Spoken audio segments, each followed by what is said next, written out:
wait until hell freezes over. Sit down and shut up. Sit down and shut up. Do what I say. When I say it, sit down, shut up. Shut up. We're heading into another new year with the same old problem. You just be quiet. Get out of the way. Just get out of the way. Some, like Florida Congressman Elsie Hastings, say we need to give them a raise. We have to go to the public and prove that we deserve it. Well, I think we do. We'll show you why that won't fly and what may change. Nope. And David Martin and his band of comics will give us their New Year's predictions. Donald Trump will say something offensive. Ben Carson will look sleepy. Plus, we'll show you who and what we plan to investigate as we head into 2016. But we'll start with a commentary on the sad state of Washington and a tale of woe from our politicians we've heard many times before. This is Money, Power, and Politics. Our congressmen need your help. There's no towel service. No towels. They once lived without fresh towel service for days, and we only pay them $174,000 for an entire year. It's so embarrassing. Try living off $174,000 a year while spending money like a member of Congress. I live paycheck to paycheck like most Americans. Around half may be millionaires, but after taxes and savings and reinvesting in their business portfolios, well, Representative John Fleming put it best. By the time I feed my family, I have, maybe $400,000 left over. And so goes life for a member of Congress. I struggle to meet my bills.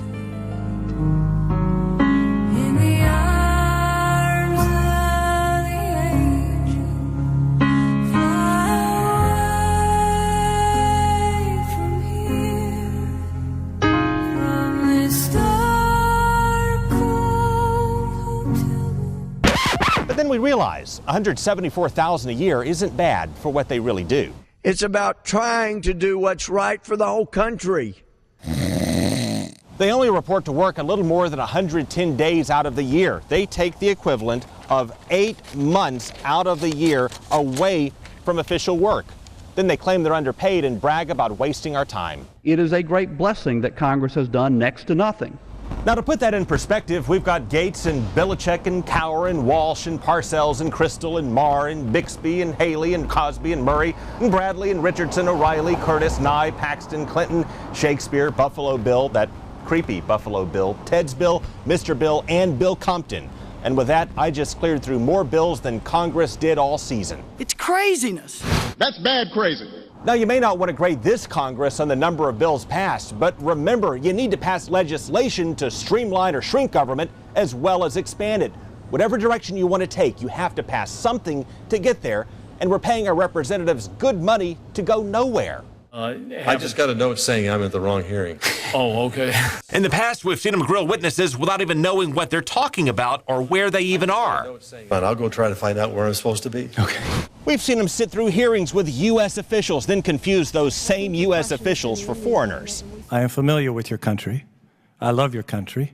And we've even seen them worry about our land falling into the ocean if too many people get on one side. The whole island will become so overly populated that it will tip over and capsize. So then again, maybe they do need our help. Help me! I can't stop spending! Give me a break. Because when our politicians say, give me a break, Give me a break. they may just want another break. Give me a break. How's it going, guys? Golf in August.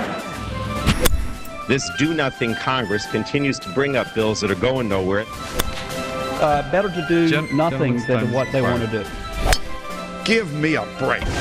John Boehner's playing much more golf these days. So in our send-off to 2015, we first have to send off Boehner, the colorful House Speaker who may have averted a government shutdown by quitting during a brewing showdown over Planned Parenthood. At times, though, it's hard to say who frustrated the conservative base more. Me. Maybe it's just me they don't like. Me. Me. Boehner struggled to control his own caucus in a Washington culture that has been corrupted on both sides of the aisle, in part by egos and money. And that brings us to our pick for Clown of the Year in 2015. We had quite a few to choose from, but we're going with former Congressman Aaron Schock. Aaron Schock is not a prince, but he played one in Congress. I've never been a old crusty white guy. Indeed, crusty old white guys had nothing on Prince Aaron. he graced us with his adventures on Instagram and reacted with royal disdain when pesky reporters asked why he was blowing our tax money on private flights, concerts, luxury resorts, and other indulgences for himself. Well, amazing what interests people, right? As he saw it, he only spent $100,000 sprucing up his offices, and he thought his Downton Abbey-themed lobby just suited his taste. You know, as Taylor Swift said, haters are gonna hate. But beyond the sense of royalty, arrogance, self-entitlement, and free spending, you can't miss the striking hypocrisy. I think the hardworking taxpayers of this country expect us to finally deal with Washington's spending problem. Schock's attitude is the epitome of the problem in politics. And as he so insightly just stated, voters hate what they see in Washington. You know, as Taylor Swift said, haters are gonna hate.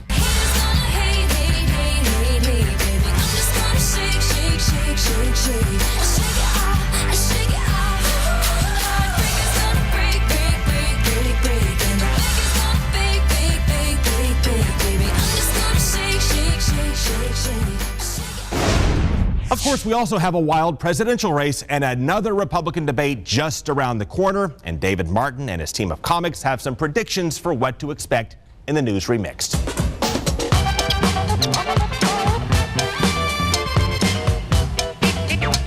Predictions of the future debates. Ooh, we're talking about what will happen at the next two presidential candidate debates with an updated Karnak the Magnificent. Karnak the Magnificent, yes.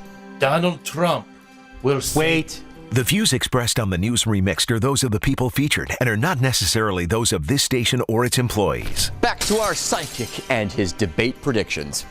Donald Trump will say something offensive. Ben Carson will look sleepy. Bernie Sanders will scream. Hillary Clinton will placate. Ted Cruz will be revealed to be Canadian. And Marco Rubio will have washboard abs. Rubio 2016. Ooh, shouldn't we blur that? It's safe for network TV. Who's watching network TV anymore? I mean, besides the viewers out there right now. Put them on Netflix. Hey, you want to watch the presidential debates and chill? And that's what the kids are doing these days. Netflix and chilling. Is that code for something? Chilling? As Jeep says, to affect with, or as if with, cold. And by chilling, I mean they sit on the couch and they watch the Netflix. Huh. Kids, they'll never watch the debates unless you change the debate format. Debate formats for presidential candidates? Yeah. Easy. Okay. Your mama. Ooh, your mama is so... Nope. Network TV. Who's watching network TV? Okay, we get it. HBO should host the debate so that it's like Game of Thrones style, with lots of cursing and nudity. Actually, that'd be kind of gross. All right, thank you, David Nard, and we are just getting started. Coming up, we'll take you through investigations we started in 2015 and plan to keep digging into next year.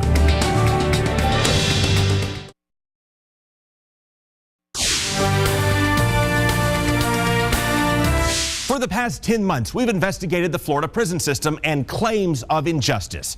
And in 2016, we'll continue to look into cases that raise some questions. And that includes the story of a deaf man serving life in prison, his 7-hour alibi, and the brother who claims he framed him. What does this say? I love you. This 53-year-old man from Tampa is very different than other inmates serving life behind bars. I learned in prison what death is. Felix Garcia lost most of his hearing and can't follow much of anything without a sign language interpreter. There's nothing there. There's nothing there to hear with. And tests have shown he has the reading and listening skills of a child. They got stupid. And that may have cost him dearly at trial. He thinks hearing people are so smart that he wants to trying to compete that he's smart too. He just would smile and nod, pretending he understood everything, so he wouldn't appear stupid. At my trial, the judge said, "Can you hear me?" I said, "Yes." But and then it with the beats. And so more than 30 years ago, Felix Garcia took the stand with no interpreter, answering questions that he later said he couldn't hear, nodding and repeatedly saying, yes, sir, at times incriminating himself, unaware that his own family accused him of murder. He was played as a patsy, and he frankly fell right into it. Attorney Reggie Garcia, who's not related to Felix, read through his case and is now representing him for free. He served 33 years in prison for a murder he did not commit. But prosecutors painted Felix Garcia as a cold-blooded killer who walked into a North Tampa hotel room back in 1981, shot a man in the head, and then laughed in his face. His own brother and sister said he did it, and the jury agreed. I never beat the man. Never. But then years later, these affidavits suggest his brother and sister changed their stories. Signed affidavits claim their disabled brother was framed to get the real killer off the hook. You keep me here, I almost died. You know you're wrong. Felix's older brother Frank later said he committed the crime, along with this man Ray Stanley, who's now deceased. Detectives found Ray Stanley wearing the dead man's watch, and they found 13 of Frank's fingerprints at the crime scene and no prints from Felix. He had a 7-hour alibi that night. Felix's ex-girlfriend and her mother swore he was at their home on Minnehaha Street, nearly 6 miles away from the hotel when the killer struck. Felix signed for a pizza delivery at their house, and they all recalled the movie they watched on TV. Godfather. First time on TV. That's an important point for the defense because the ex-girlfriend, her mother, and Felix all recalled arguing over whether to watch Godfather or Motel Hell. And the TV guide shows those two movies only aired at the same time at the time the victim was murdered 6 miles away, and Felix had no car. Listen to me. I ain't murdered that man. I never beat that man. How? You blame me? But Felix did sign a pawn slip for the dead man's ring, and that one piece of physical evidence combined with the testimony sealed his fate. I feel it. Felix claims Frank drove him to a pawn shop and tricked him into signing for that ring. Sign. Where? Why'd you? And Frank later claimed he framed his little brother to save himself from the electric chair and protect Ray Stanley. And according to this signed affidavit, their sister Tina backed that up. It claims Ray Stanley beat her, made her work the streets for him, made him marry her 8 days after the murder so she could not testify against him, and threatened to kill her if they did not pin it on Felix, the teenage brother with tumors between his ears. Easy win. He's sick. He's gonna die. He got tumor. We can't help him. He never admitted to murder, but he said he was wobbly on the stand, juked up on codeine for ear pain, had trouble hearing, and with no interpreter, he was lost. I've been practicing law almost 30 years. It's the biggest injustice that I'm aware of. Felix says his disability cost him first at trial and then over and over again in prison. Stab there. Stab there. He has a hearing aid, but can't get batteries. No battery. And when other inmates attack, he can't hear them coming. He choked me. They're coming. I'm trying to holler. I can't holler. They come in. They grab me. What hit me? I try to fight. I can't fight. I pets out. They rape me there. His advocate, Pat Bliss, said Felix once tried to end his life sentence with a bedsheet. Wrapped it around his head and jumped off the bed, and he was hanging there when an officer finally came in and cut it down, and he passed out. But now he just wants a chance for a new trial or a shot at parole. A cow! A cow! He's fascinated by farm animals, and his dream is to walk free and be able to pet one someday. Not just a horse, a horse. The real horse. But that won't come easy because his own family does not believe him. Felix was always a little off. His sister Tina says she thinks Felix is guilty, and she says she does not remember signing that affidavit pinning it on Ray Stanley, even though it was notarized. But did I sign the affidavit? I do not remember, and I don't believe I signed one. She told us Ray Stanley was her pimp, hooked her on crack, and often beat her. Pistol whipped me, hit me on the side of my head with a gun. But she said Stanley was with her at home the night of the murder, while her brothers borrowed her car. He needs to stop and leave his family alone. She said Felix could hear his trial, as did doctors for the prosecution, refuting the court-appointed ear doctor who said Felix was up to 70% deaf. And with that, he's not getting a new trial. Please give me one, please. That's the only way the truth will come out. He'll Hillsborough State Attorney Mark Ober concedes Felix Garcia had a hearing problem, but he said he was competent and could follow his trial. Felix Garcia's next shot at parole is in 2 years. Coming up, we discovered illegal tax credits in Florida and a legal tax credit program that diverts money from struggling communities into high-end resorts.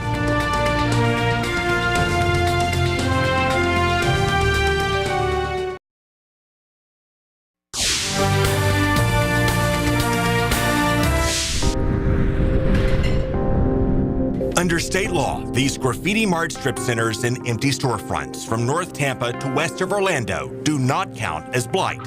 But the land surrounding luxury department stores and tourist resorts does count as blight. And that's how our lawmakers steer tax credits for depressed, crime-ridden neighborhoods into theme parks and high-end resorts. They should feel ashamed. Former State Senator James Hargret wrote this law and now says it's being abused. I'm disappointed.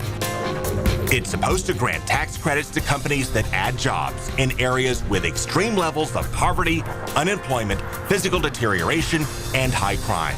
But when politicians drew the boundaries, they included the heart of Orlando's tourist district. We first investigated Orlando's high crime zone more than 2 years ago. I don't see a lot of crime here. Have you seen any? No, I really haven't. We found boutiques and coffee shops, the Universal theme parks and resort hotels. And just beyond the zones, we found more upscale malls and gated communities with multi-million-dollar homes. I feel perfectly safe here. But the government map shows it's a blighted high crime zone. So companies from Bloomingdale's to Mercedes got tax credits for hiring people. And the Universal theme parks and resort hotels top the list with approved tax credits worth more than $9 million. The people supposed to help don't get helped, and the rich get richer. After our investigation last year, former House Speaker Will Weatherford ordered state investigations, and the results are now in. The legislature's own analysis found the administration has not been following the law for years, that Florida's Department of Economic Opportunity failed to rank and tier high crime zones as required until August of last year, has not specified how to collect and report crime data, has not provided enough guidance to local governments, nor required documentation to support the high crime zones. The studies have been done.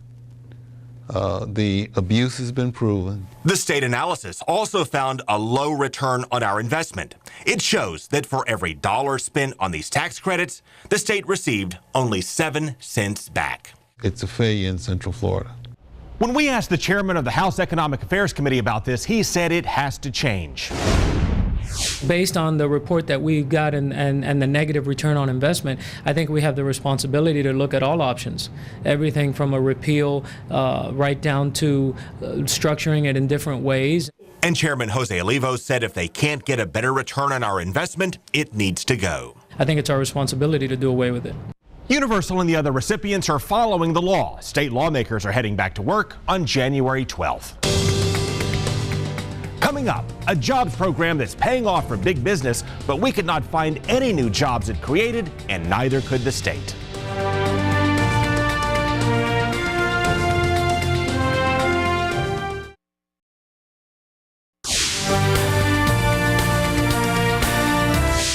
I'm trying to grow the state by adding jobs. Jobs. Jobs. Jobs. Jobs. Jobs. Jobs.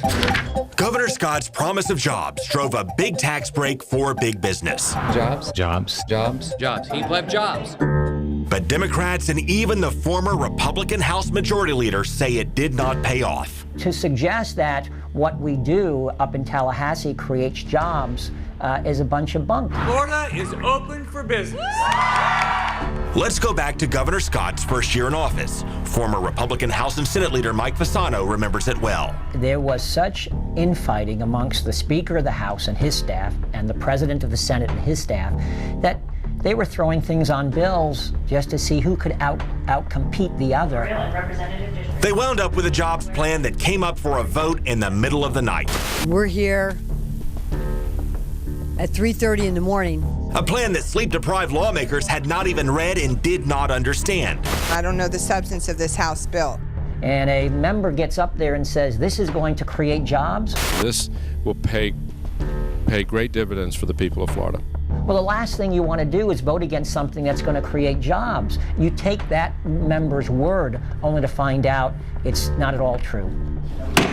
They passed and the governor signed the single sales factor apportionment. It offers some of the largest companies in Florida a tax break if they spend at least $250 million building stuff here in Florida. Definitely more mirage than miracle. Democratic Representative Dwight Dudley calls it a mirage because only a select group of companies could qualify for this break, and they qualified based on maintenance and expansion work they were going to do anyway. It's not improving the economy. We're being hurt because we're subsidizing companies that don't need the help. We could not find a single new job created in 3 years as a result of this incentive, and the state is not keeping track. A state spokeswoman said proof of job creation is not required, so the state has no information on that. It disturbs me when you now have legislators and a governor saying that we're pushing legislation forward to create jobs. Well, they themselves don't even know if that's true or not. You can watch our full investigation of this jobs program. Go to Facebook and look for Fox 13's Craig Patrick, then like our page. Thank you for watching. We'll be back with more Money, Power, and Politics Sunday nights at 11:30.